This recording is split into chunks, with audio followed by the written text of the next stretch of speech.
When I was a child, my brother would tell me a bedtime story about the man who murdered our father. About all the things we would do to that man. He never should have trusted Cersei. You never should have either. Death. It's got many faces. I look forward to seeing this one. How long do we have?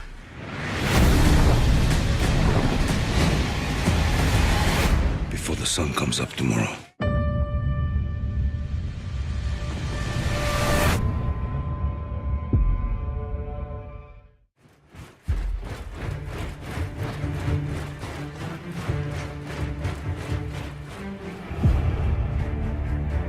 The kind of pomp and majesty of Dany's arrival, it just felt like the natural place to start the season. The arrival was a way to capture what was at stake for Dany and for Jon. Looking back to the very beginning and how young Maisie was back then and wearing the Stark soldier's helmet falling over her head, and she just looks like this little kid. And now she's a grown woman and she's there watching again, but this time she steps aside to let a little kid come in to watch because she remembers how thrilling it was. It's a whole new procession, and so instead of Robert arriving with Queen Cersei and Jaime Lannister and the Hound, it's Daenerys coming with Jon Snow. I don't think the North is the most welcoming place to outsiders. Dany's smart, she senses that distrust, and she's gonna make the best of a bad situation, but that doesn't mean that she likes it or she's happy. When you're doing something good for people and you get met with what Sansa gives her, and they meet in the courtyard, it's understandable that she would be upset. We've been with these characters on a pretty regular basis all the time for the past however many years. The fact that they're coming back together again for the first time means more to them than it may mean to us. The Lady of Winterfell has a nice ring to it. So does Hand of the Queen. Depending on the Queen, I suppose.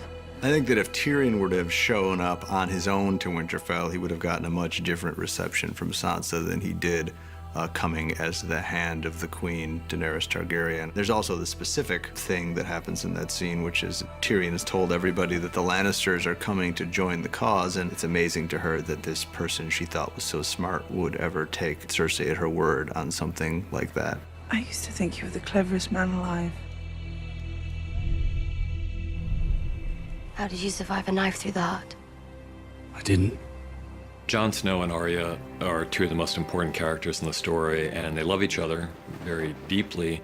Arya was the only one who treated Jon like a real member of the family when he was a child, and he was the only one who treated her with the respect that she needed when she was a kid. Jon has invited this huge army of foreigners into their home, and Arya understands why he did it, but Arya's on Sansa's side. But you're defending her.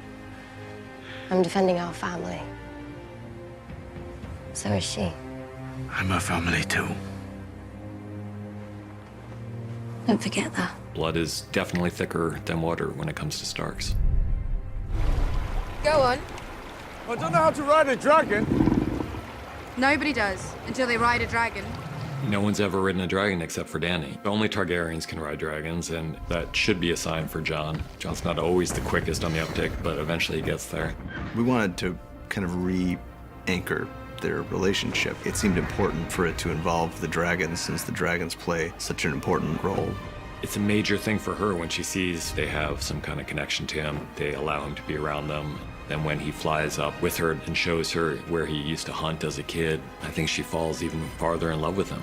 Seeing Jon and Dany on the dragons together, it's a Jon and Dany moment, but it also seeds in the idea that these creatures will accept Jon Snow as one of their riders. Don't be afraid.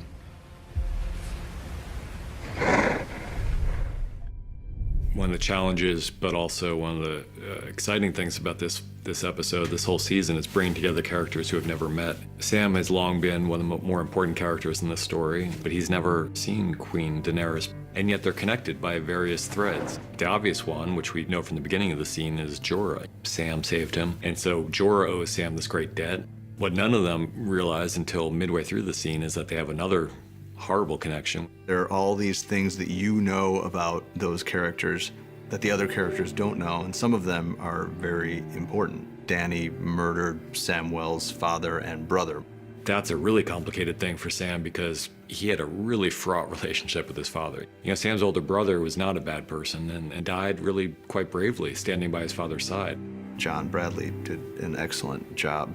The difference between the way he takes the news of his father's death and the way he takes the news of his brother's death, it was a subtle thing that he does with very few words. It's the kind of thing that he could find out in a number of different ways, but it seemed like an effective preamble and way into that later moment. Daenerys. She executed my father and brother. I've executed men who disobeyed me. You've also spared men. Thousands of wildlings when they refused to kneel. I wasn't a king. But you were.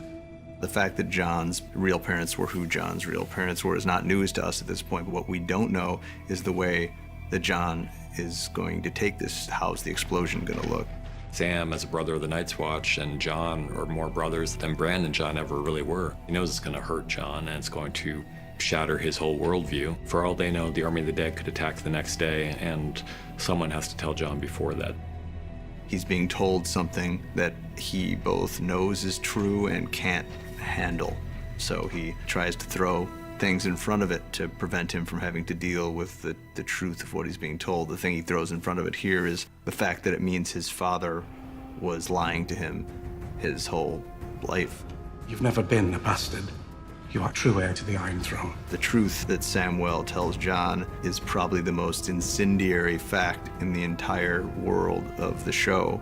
We chose to play the whole thing on John's face because as great a job as John Bradley is doing presenting this information, he's really just presenting information we know already. Daenerys is our queen. She shouldn't be. It's treason. It's the truth.